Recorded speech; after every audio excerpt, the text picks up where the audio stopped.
So, hello everyone, and welcome back to the channel. Today's conversation is a bit unusual because instead of talking about what works in marketing, we are going to talk about what probably doesn't anymore.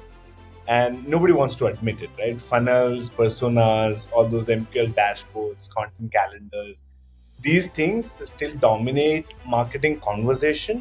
But if you ask sales leaders and CEOs privately, you can often hear something very different, right? And so I thought the best person to explore this is someone who operates in one of the toughest environment in marketing, enterprise technology services. And I have had the privilege of knowing Sairam Vedam for a few years now. And what I appreciate about him is he's not someone who gets carried away by marketing fashion. He is someone who has to make marketing work inside a real business. Sai is the CMO at Coforge, a global digital services company working across different verticals with thousands of employees worldwide. So today's conversation is not about Coforge, it's about something else. What marketing ideas are still teaching, right? And that's probably belong to the museum, right? So I want to start with the first segment, Sai, and let me start So, with something every marketer kind of learns on day one, the funnel, right? Awareness, consideration, decision. But when you, and you have had so much experience, right, working at different technology companies, when you look at enterprise deals, do buyers actually move in that need sequence, or is the funnel just something marketers draw because it makes chaos look organized, right? Because of all this digital and different ecosystem that we have today. sure. First of all, thanks for having me on the show, Sajin. I've had tremendous respect for the work that you've been doing, both as a professional marketer in your official capacity, but more also taking time out to give it back to the marketers community. I believe your YouTube channel and this podcast has significant followers, which is a testimony for what you have built as an ecosystem player. So, my congratulations on that. Hopefully, some of my insights and experiences, if they can add value to your podcasts and it help our fellow marketers to learn from each other, I'll be very happy. Thank you for being making me here. So, my perspective on what you just asked is right. So the funnel has become very traditional and standardized. So over a period of time, I think the whole notion of the marketing funnel itself, in a way, if I have to draw it mark, is got a little commoditized. So yes, marketers get the rigor.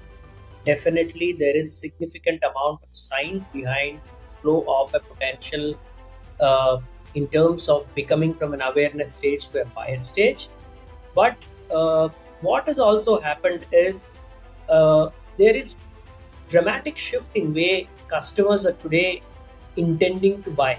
Right, it is not necessarily linear in a conical fashion that we have been used to. So, in that sense, will the funnel be still relevant? Yes, it is relevant 80% of the times. But does the buyer preferences, buyer journey is as traditional as we think the criteria and the funnel? The answer is partially no. I'll tell you why. Right? So today, as we know, right now as we speak, maybe if you had asked me this question even 6, 8 months ago, it would have been a different answer. I don't think today what has got not changed is the intent of a brand to be discoverable. That's how I start. It's not going to change, but brands are willing to get discovered today on just not the search engines, but we know the momentous shift has happened towards how intent driven discovery through the next generation GPT engines. Again, I'm not going to say which vendor it is. Every answer engine, every GPT engine has its own nuances, but the brands are definitely making it. It includes for enterprises. I'm not talking about B2C, but I'm actually talking about B2B. So, can I make sure I get discovered, I get mentioned, I get covered when a new age user is typing an intent to an answer engine rather than a query to a search engine? I hope that gives you an analogy why I said the conventional funnel is a little bit commoditized now, or rather needs to be revisited. That's my first perspective. Second perspective is because of that, as marketeers, our focus also has to be tremendously altered in terms of, as they say, are you swimming where someone is fishing or are you fishing where someone is swimming?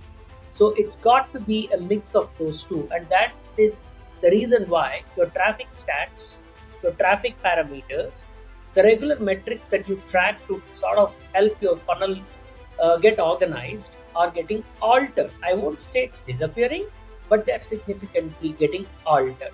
So that's my two-part perspective. The last part is whether you are a large scale B2B tech services provider, whether you are an enterprise SaaS or a product or a platform company, the way the funnels behave are a little different as we know. So these are, when you mix all of these three as marketers, we can draw our strategies. Rather, I would use the word you redraw the strategies so that which side of the funnel that you will have to be looking out. And sometimes, as they say, the leads are actually outside the funnel also because of the change in buyer preferences, buyer usages, buyer intents, and not necessarily that I get discovered on an engine, go to website, fill a form, come inside. So that's getting on. I hope I made some sense. No, of course, and we have been seeing that, especially with the advent of new platforms and new mediums, whether it's generative engine or answer engine or whatever that's right, Correct. and even the buyer needs change, buyer priorities change because Exactly. you are evaluating a product. Suddenly, Right. you hear a different feature, or suddenly there is a new clients that we have to take care of. So your buyer needs change, and then they move across the funnel. It's not so linear, if you will. Absolutely.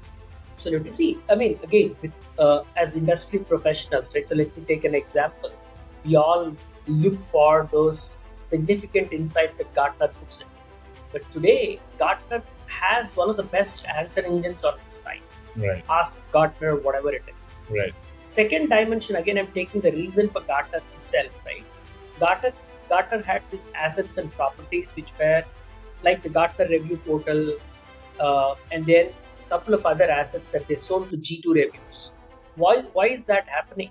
So the new age buyers, like if you want to buy a platform, a software platform, or want to look for recommendations, it's not the conventional method where I would want to go to a standard way of asking a CIO, a standard way of looking at a buyer. Because when as big as a Gartner is going through the change, Mhm. that is why I'm drawing that example.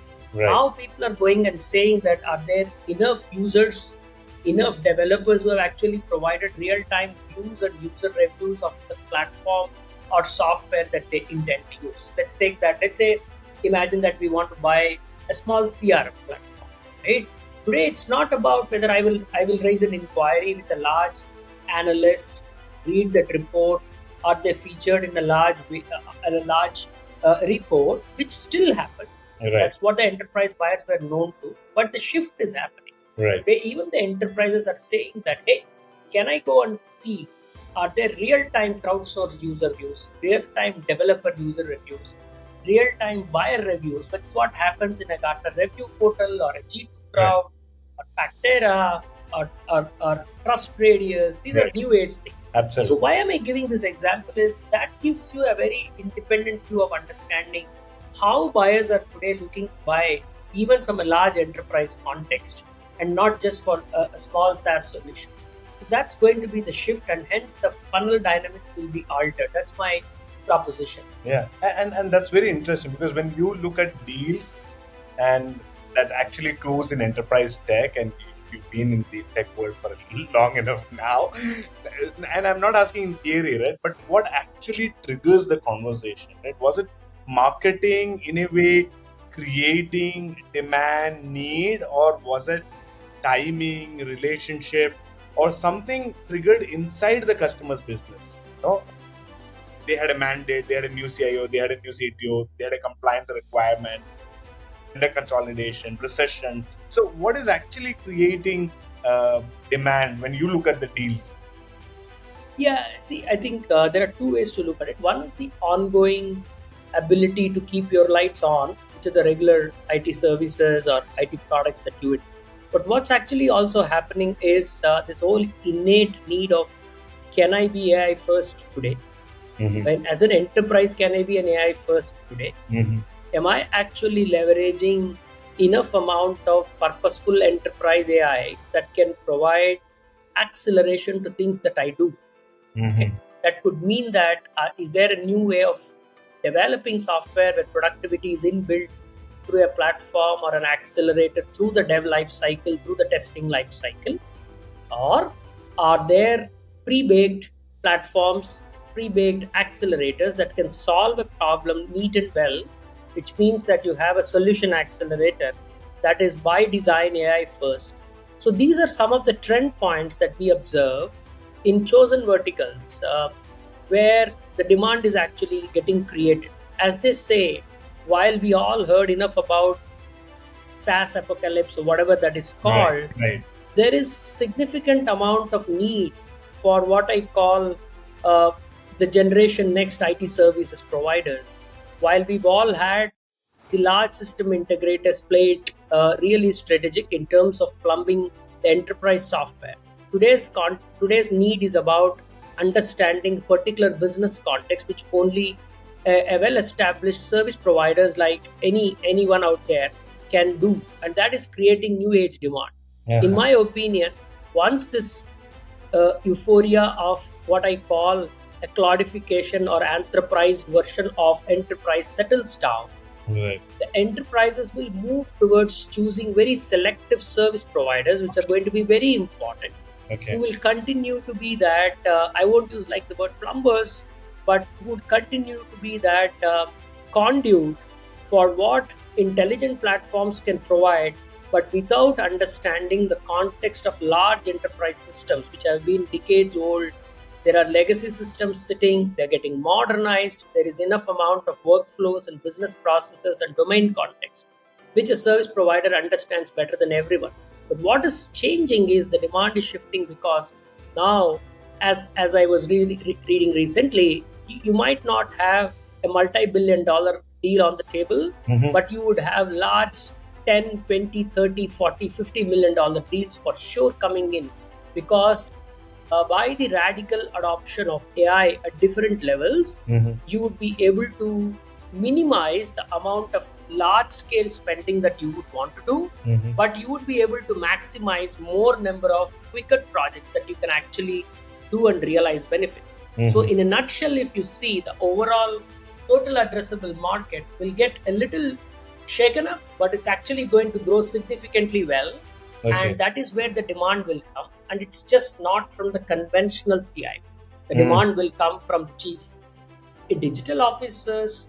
While we are chief marketing officers, if I sit on the other side, there Right. will be very interesting demand perspectives coming Right. in from Business. non-traditional decision makers, business decision makers, where they are looking to embed AI and they need a trusted service provider who has the nuances of platforms and IP, and yet provide acceleration with a deeper understanding of vertical and a business context. So Right. that's where I'm seeing the demand, or that is what at least I am experiencing. That's great. That's great to know.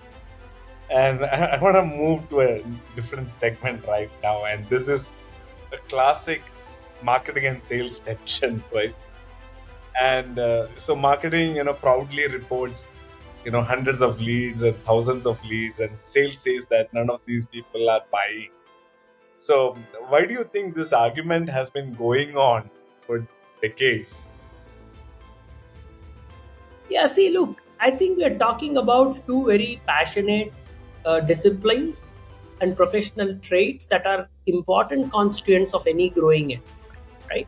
So, the word that you used, tension, is something that will continue to exist, Yeah. because, you know, uh, the way I will put it is, fundamentally demand driven environments where the front end will always be a sales engine, but the more technology interventions happen, the more hyper personalization happens, the more analytics get to apply, and the more intelligence that you bring to the table. Because we'll have to understand one thing, right? Customers continue to be far more intelligent, informed, and inquisitive. I call the three I's: Right. intelligent, informed, and they're inquisitive. So there is no way that A front-end sales can just go and close the deal by in itself. That is where I'm a marketer. The data that we provide, the intelligence that we furnish, and the insights that we equip. But there is this little professional ego that the both disciplines carry, and hence the tension arises. Right? We would always want to be attributed to what we have contributed. Right? But then the nature of the sales wouldn't allow them to do so because they are quintessentially front-ending. Right? And hence the tyranny continues.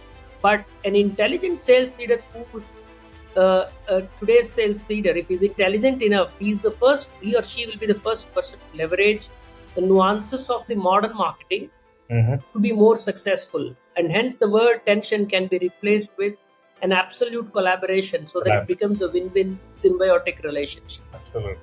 Couldn't agree more. And if you just remove this MQL completely from marketing dashboard, what signals would you, as a CMO for a multi-billion-dollar company, actually trust to tell you a buyer might be serious, right? And you can say from a large organization and from a fast-growing company perspective also. See it from both lenses. You get what I'm trying to say? Definitely. I think even there, the traditional signals are a little outdated in my opinion. Imagine when you have way too many tools, so that I don't need to call out any tool, but imagine a buyer or a prospect or a client is engaging on your LinkedIn. Right. Is actually commenting on a post related to a thought post that you might have programmatically advertised. Right? That's a signal for me. Right. If he starts following up your social channels for good or bad reason, that's an equally good signal for me that he's getting engaged. It's just not about has he filled up the form and downloaded the asset. Is he, and there are numerous third-party blog sites, code sharing sites, the sort of third-party review sites that I mentioned, where customers or prospects have a lot of opportunities to make a comment about a vendor that they are working with. I wouldn't even like to use the word vendor because I hate to use that. A trusted partner they might be working with. Right. So when you as CMO or when you as a marketing leader rather does this interesting aspect of social listening with deep-rooted insights, you get very different signals. Rather than just relying on the conventional funnel-led signals that we always know. So those are the signals that I would also look out for. And then possibly combine that with what we generally consider from a marketing funnel. And then you assign weightages to see whether someone is real-time engaging with you. So I think that is my perspective on that. Great. So you have multiple places where you can draw signals. That's where I'm coming from. Sure. And my next question could be controversial. And anyway, go ahead and ask. Do you think that a lot of marketing reporting today measures effort, right, activity-based, rather than tangible outcomes or intent or, so let's say we have calendars, number of posts, number of campaigns, all of that, number of events per quarter, we report like that, right? So your thoughts on that? No, I think absolutely. There are two ways, right? So that is the reason why I have something called a very simple word, CMO dashboard, that I use to demonstrate the impact that marketing organization has delivered. Imagine there are two stakeholders I deal with, or rather three. Okay, one, what would you report to a CEO on the board? What would you report to a CFO? And what would you also report to someone like a CHR? I'll tell you this. So you'll have to do it from, I mean, of course, when I said CEO, obviously, fine. Let me also add Chief Sales Officer, Chief Revenue Officer, right? So when the dashboard that I'm talking about integrates all of these factors, where the first and foremost is the impact delivered in terms of, obviously, I don't think reporting MQLs, reporting form fills, reporting leads, reporting organic traffic eyeballs make sense anymore. They are all supposed to be done. What is that thing is, have you actually allowed a potentially larger deal that is generated via your efforts as a first source? Fantastic. More than all of that, have you enabled a lot of touch points for an existing large account's wallet share to move up? Hmm. That's very important. How do you orchestrate that with your sales? Is the tact and the nuance of your marketing camaraderie that you build with sales, but that attribution makes a lot of impact, That's great. right? Yeah. Right. And the third element is this whole combinatorial return on marketing investment in terms of the value of the pipeline to the value of the closure. While a closure is never in marketing's hands truly, Mm. but can you accelerate the closure? Can you influence that through interventions that marketing can bring in? Mm. Right. That's one aspect of it. Of course. Now, how do you also deliver a significantly larger mind share and value that the brand that you orchestrate and manage gets created? That's what the CFO also looks for. Mm.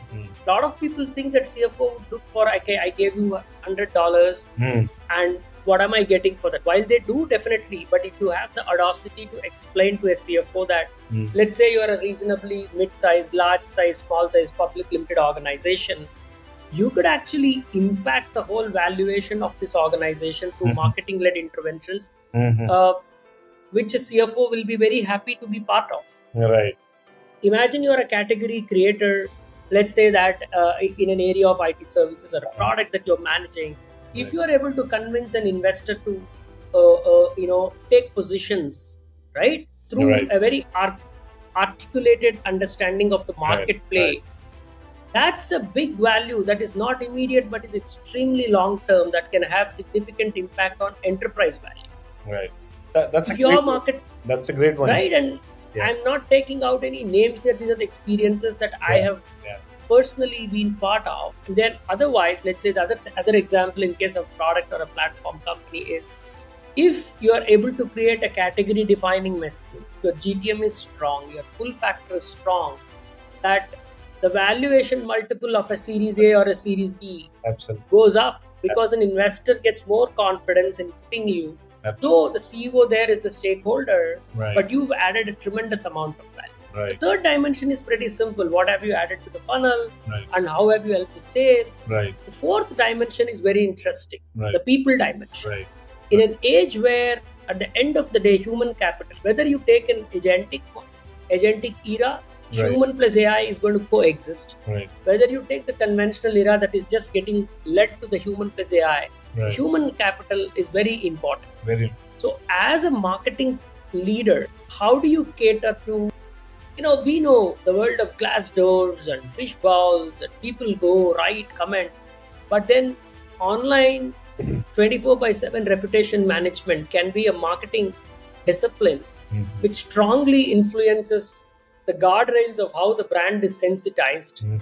And then you can work as a partner to your human resources leaders in terms of sensitizing them with signals Right. on how the brand is being perceived. Right. Right. That's an absolutely attributional thing. It's not quantified by any means, Right. but you are actually playing a center role in terms of being real time, providing those insights so that a brand's reputation is guarded.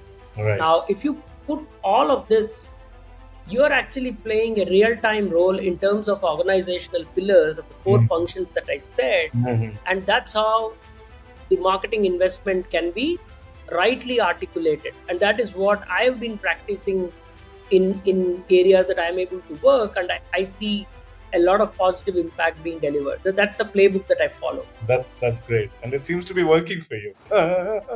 so far. Yes, that's good. That's good. Great. So, see, I want to move to a different segment here, and every marketing strategy document, right, kind of starts with buyer persona, right, or old, right. But in enterprise deals, you're often dealing with a group, right? There is not one Right. buyer. Right. So, are personas still useful, right, or do they oversimplify what's actually happening inside company? The short answer to the question is personas are still very relevant. But if you tie back to the first point that I said in the opening question that you had, it's not one single decision maker today. A lot of peer influencing happens inside the enterprise, and it's a cross functional set of decisions that get to make. So, as marketeers, the assets that we produce, the messaging that we do, the content that we create. Again, the content's dimensions have changed. Right. Long form contents are getting dead.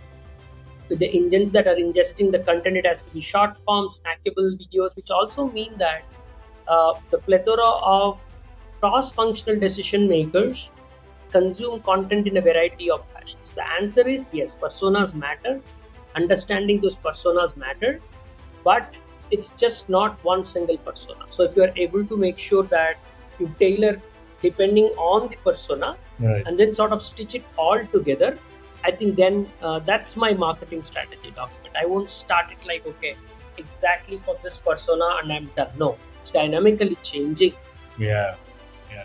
And if you were advising a young marketer, in enterprise B2B today, would you tell them to focus more on persona or on trigger events, right, happening inside those accounts, which we kind of discussed a little while ago about CMO changing, compliance, regulations, VC funding, Series A, B, C, whatever that is. So would you ask them to focus more on personas or triggering events? First of all, I'm young, so all right. Because age is just a number. Yeah. Even age-wise, I'm not that too old. So, okay. And lighter note, yeah, I think I would definitely advise to look at triggers and signals, because my hypothesis is, as I said, Right. it's just not one decision maker, and the decision maker inside the enterprise is very intelligent. He knows to go and ask his peers on what they think about something, because it's always a team play. Right. But the triggers are very important. I would like that to be focused. It could be, let's say that a large enterprise decides to say that they're using a Codex plugin, they're using a Claude, if they make announcements of a partnership with an OpenAI. These are signals for me to understand that they are looking to redefine how development of software inside their enterprise is being looked at. Right. Let's say that if they announce a large scale intent to, maybe that's 2 years ago, this particular one, but their ability to move to cloud, even still, right, large scale enterprise still, there is so much of thing that they can move cloud. So when they make announcements of, let's say, an hyperscaler partnership or whatever I just explained, these are the trigger signals that I would like to follow, which also gives me an understanding that the buyer's understanding of software, its intended use, is changing, and hence I would rather tweak my messaging, give the appropriate intelligence to my sales team in line to that, rather than just being by the old playbook. So I would like to be dynamic, listening to the signals, Right. rather than more on the persona. That's my view. Right. That's great. So every CMO, right, and kind of, they eventually get asked the same questions, right? What drove the deal, right? Which is why attribution models exist, right? But when deals take 12 months, right, and involve dozens of interaction, right? Some accounts we have worked like 2 years, 3 years, all of that, right? Can attribution ever be fully accurate, right? Or are we sometimes pretending we understand causality better than we actually do, right? Because I often hear this, right? Somebody saying that, oh, I know this guy from 2021, he was my ex-customer, I met him, and things like that, right? Or I met him in an event or something like that. So the attribution debate is what I'm really trying to get ahead. Yes, attribution, in my opinion, is never 100%. Right. It's a short answer. Right. Attribution depends on, again, as I said, it is also to a certain extent the relation that you would carry with sales. Because the sales has to have the openness and audacity to attribute something to a marketeer's work. There are numerous places where qualitative work of marketers have a significant influence. So I think it's a mix of that. So that is my view on that one. It is still, I don't think it's 100% scientific that you put in all things into a Salesforce or your CRM and then attribution happens and then you can go and say that, because that's not how it works. The deals are always at the end of the day tagged to sales. It's not tagged to marketing. Right. So it's kind of safe to kind of say that sometimes organizations give a comforting story rather than a real one, right? With the attribution dashboards. That's correct. Absolutely. And we little while ago spoke about content, right? And one thing that's changed dramatically in the last few years is content volume. I'm not even talking quality. I'm right now just talking about volume, right? And every company is a media house, right? Every company is publishing blogs, videos, white papers. But when you talk to real buyers, very little of it seems to influence decisions, right? Why do you think so much B2B content disappears without impact? Yeah, see, I think even that has got a lot of templatized. The playbook is templatized, right? So if there are 8 players, 8 of them will have similar looking white papers, thought posts. So there is too much of content supply, and we are also living in a world where the attention is pretty short. So that is where I sometimes feel as a marketer that the rebirth of the content itself is happening because of the way LLM engines have come to crawl, ingest, which is provoking marketers to redefine how content could be snackably shipped. So it's actually happening good because there's too much of content available, and everyone knows that a lot of that can be subsourced, it can be ghost written. It's not necessarily reflective of the actual depth of the work that you do. Absolutely. But what goes unchanged is one. So content is authentic enough to convey the story with a narrative that is humanly authentic, with measurable impact that you've really delivered, that still gets attention. Right. That's not going to change. Okay. I'm going to ask you this. But its volume of the content is gone. I don't care if I have 100 white papers. It doesn't look good if you say I have 100 white papers. Just be practical. Can you be 100 white papers? Come on, you're kidding. So a white paper has to be given the respect that it deserves because it truly has to be authentic, research-led, and absolutely this thing. So, Just on public demand, right? If I have to ask you that bullet, silver bullet, right? What enterprise, when enterprise buyers actually take something seriously, right? What kind of content makes them pause? Is it thought leadership? Is it proof, credibility, or something else entirely? Right? Thought leadership, proof, credibility, or something else entirely?